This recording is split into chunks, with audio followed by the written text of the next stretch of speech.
Daily ওদের এরকম bed করে দেওয়া হয়, আর ওরা যে যার বালিশ নিয়ে এরকম বেডে শুয়ে থাকে দুজন। আর একজন আছে আলু বেবি, সে বেডে শোয়ে না, কারণ ইডলির সাথে আলুর সবসময় ঝগড়া। আলু শুতে চায়, বাট ইডলি ভীষণ ঝগড়া, ভয় পায়, তাই জন্য ও সবসময় ড্রেসিং টেবিলে ওর বেড করা থাকে, ও গিয়ে ড্রেসিং টেবিলে ঘুমোয়।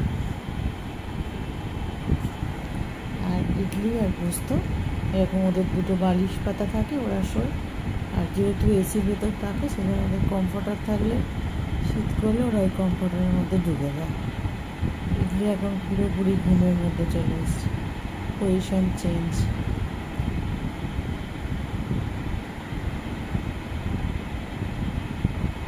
পোস্তর ঘুমটা লাইট হয়ে এসছে, তাই জন্য ও একটুখানি দেখছে। সারাদিনই তো অলমোস্ট এরা ঘুমোতেই থাকে, কখনো খেলে, কখনো খায়, কখনো ঘুমোয়, তবে ম্যাক্সিমাম টাইমটাই এরা ঘুমোয়, আমি লক্ষ্য করে দেখেছি।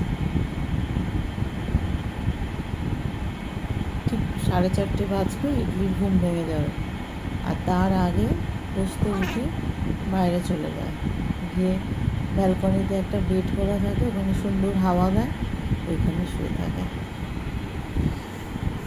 ইডলি পোস্টার চেঞ্জ করলো, করে এবার ঘুমিয়ে পড়বে। আর আমি লাইটটা বন্ধ করে দেবো, দিয়ে এবার আমি এঘর থেকে চলে যাব, ওরা ওদের মতনই ঘুমাবে।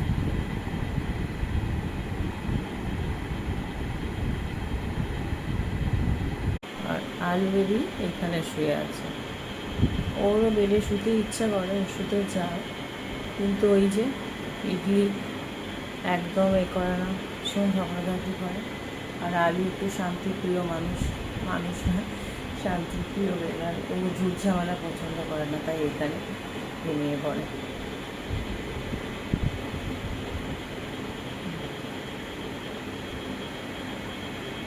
সব ঘুমোচ্ছে। এবার আমি লাইটটা অফ করে দেবো, দিয়ে ঘর থেকে চলে যাবো।